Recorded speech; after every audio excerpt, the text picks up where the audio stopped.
Well, there's a video update for you, Heartland. It's Friday. I don't know why I keep thinking today is Monday. I don't know if I have chemo brain or what. I'm kind of foggy.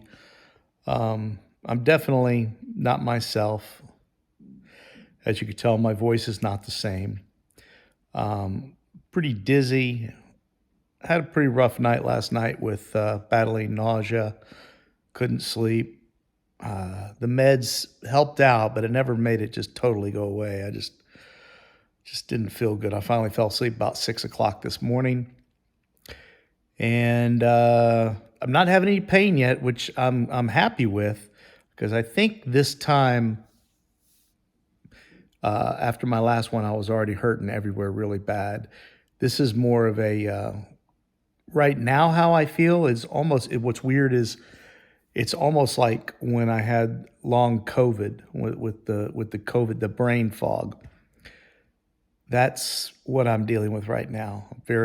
I'm lethargic.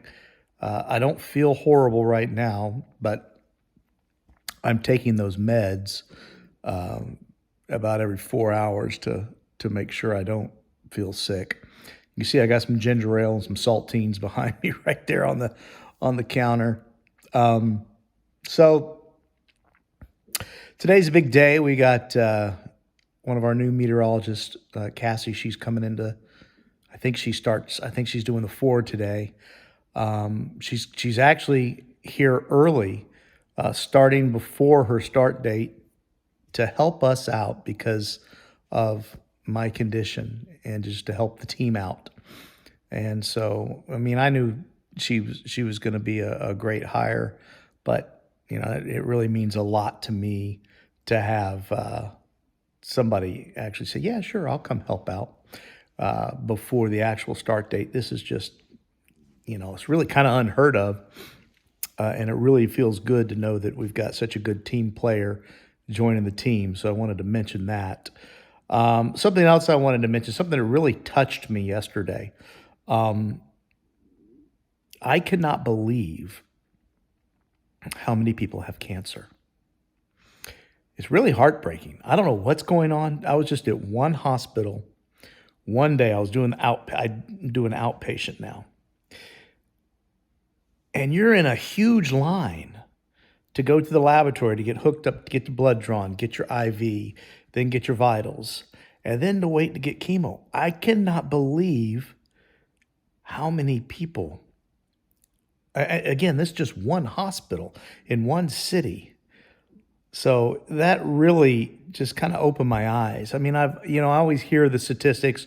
It used to be 1 out of 3 people get cancer. Now they say 1 out of 2 people will end up getting it. This is scary.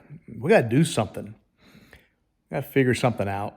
I mean, I'm not a doctor. I can't figure things out. I can think scientifically, and I just think statistically it's getting out of hand, which makes me wonder what is going on. Met a lot of people that watch us, KFES, at Barnes yesterday. I could not believe how many people. It was like they'd walk by and say, "Hey, you're Grant. Hey, Grant, how you doing? Hey, Grant." And I had one couple come up to me and say, "We watch you every day. My husband had what you have." I guess he was up there getting his PET scan or to see if he's still good. Said he was 2 years cancer free. Had another mother drop by and say, "Yeah, I know you. Her daughter is fighting leukemia again. Came out of remission." And things like that just break my heart. And I wish I would have caught everybody's name because you guys have been such great prayer warriors and thoughts and prayers for me. I look at some of these folks and I think, I don't have it that bad. I mean, I don't feel good, don't get me wrong, and it's scary. But I can't imagine watching my daughter have cancer. And then I met another couple from Sykeston, and I wish I would have caught their names. They talked with me for a while I was waiting to get my chemo. They just recently lost their son to cancer and now are watching their daughter battle cancer. So again, I didn't catch their names. I should have, but those two folks, the one's from Marion, Illinois, and one's from Sikeston, instead of thinking about me and giving me well wishes and prayers, just think about them. It really, especially the couple that I was talking to while I waited to get chemo, really kind of broke my heart. But anyway, I have what I think is called Neulasta shot. They stick it on your arms, kind of like I guess like a insulin pump.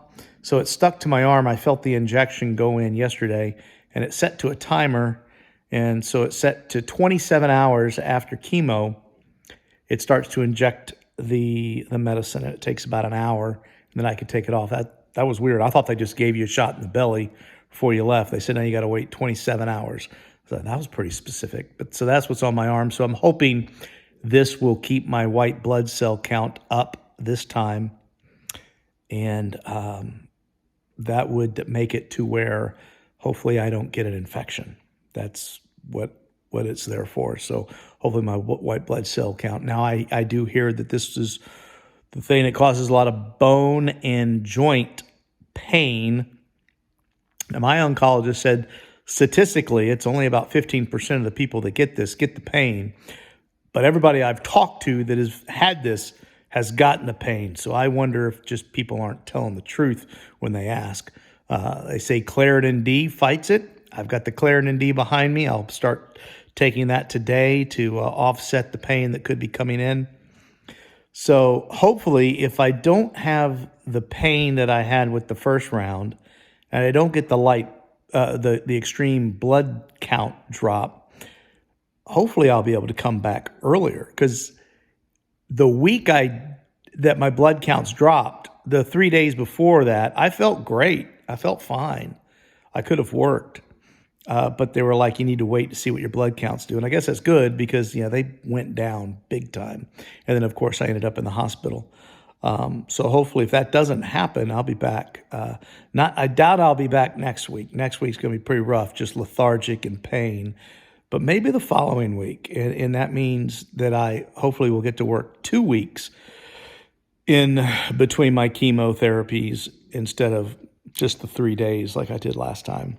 So, all right, I've rambled on long enough. It's getting on close to 8 minutes. But thank everybody for watching. I think that, one, I want to send these videos out to just to let everybody know how it's going. And for two, for my reference, so I can kind of remember what I went through to kind of get an idea. Yeah, today is, as you can tell, my mind is just, it's weird.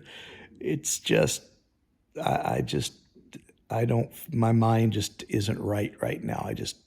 I can't think straight. So thanks for watching. I hope this video wasn't too boring. It probably was because of the way my brain is functioning right now. I definitely don't have the same energy that I usually have. But guess what? I will in a couple of weeks. And you guys will be watching the progression as I get better. Thanks for all the thoughts, the prayers. And again, think about that mother from Marion, Illinois tonight and that couple from Sikeston. Just having to watch their kids go through it, not good. So we want to make sure that they're in our thoughts and prayers as well. I didn't even think about me last night when I was sick, when I wasn't feeling good. All I was doing was saying, look after those folks, because I think that they're worse off than I am, and hopefully they can get through it. All right, I'm gonna end this now. Maybe I'll have another update for you tomorrow. Thanks for watching.